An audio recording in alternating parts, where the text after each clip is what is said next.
Repairing an object should be the most natural thing in the world, and yet, for many years, it has been easier to buy something new than to fix what we already owned. So how did we end up in this situation? And more importantly, how is European legislation changing today?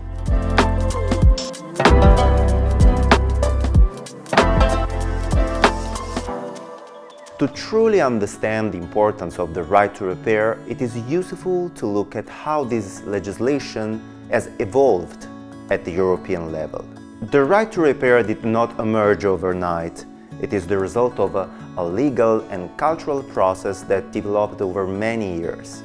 In fact, repair was already recognized by Directive 1999/44/EC as one of the main remedies available to consumers in case of non-compliant products. However, it was only in 2002 with Directive 2002/96/EC on waste electrical and electronic equipment, the WEEE Directive, that repair became linked to the entire life cycle of products. From that moment on, manufacturers become responsible for designing products in a way that will facilitate repair, reuse, dismantling and recycling. Still, the real legal foundation for introducing an actual obligation of repairability was consolidated only with the Directive 2009/125/EC on the eco-design of energy-related products. This directive made it possible to adopt the Ecodesign regulation introduced in 2010, which defined for each product category the design requirements intended to improve repairability, the list of spare parts that manufacturers must provide, and the repair information that should be made available. In the third video, we will see how 15 years later, the new Ecodesign Regulation 2024/1781 strengthens and expands the scope of the original directive, making those principles directly applicable across EU member states.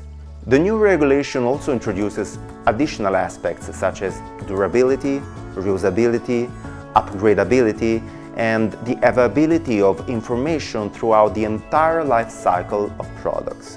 The decisive step came on July 13, 2024, with the entry into force of the European Right to Repair Directive 2024/1799. This directive shifts the focus directly onto consumers, addressing the obstacles that often discourage people from choosing repair instead of buying new products.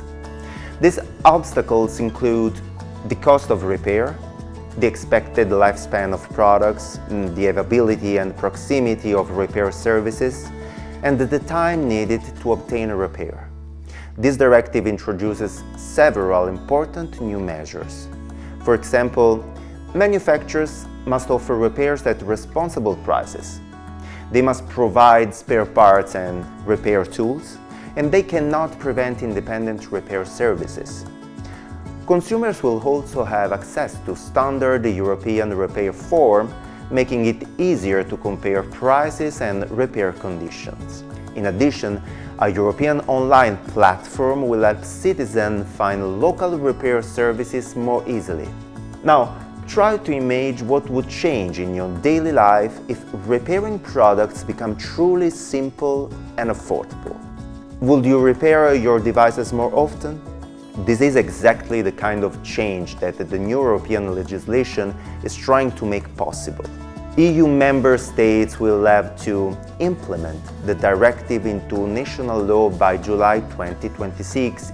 For now, the right to repair mainly applies to common products such as washing machines, refrigerators, dishwashers, vacuum cleaners, electronic displays and smartphones and cordless phones, tablets, local space heaters.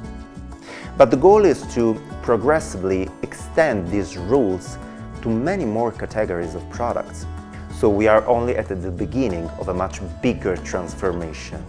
A transformation that is not just about laws, but about changing the way products are designed, used and valued throughout the entire life cycle.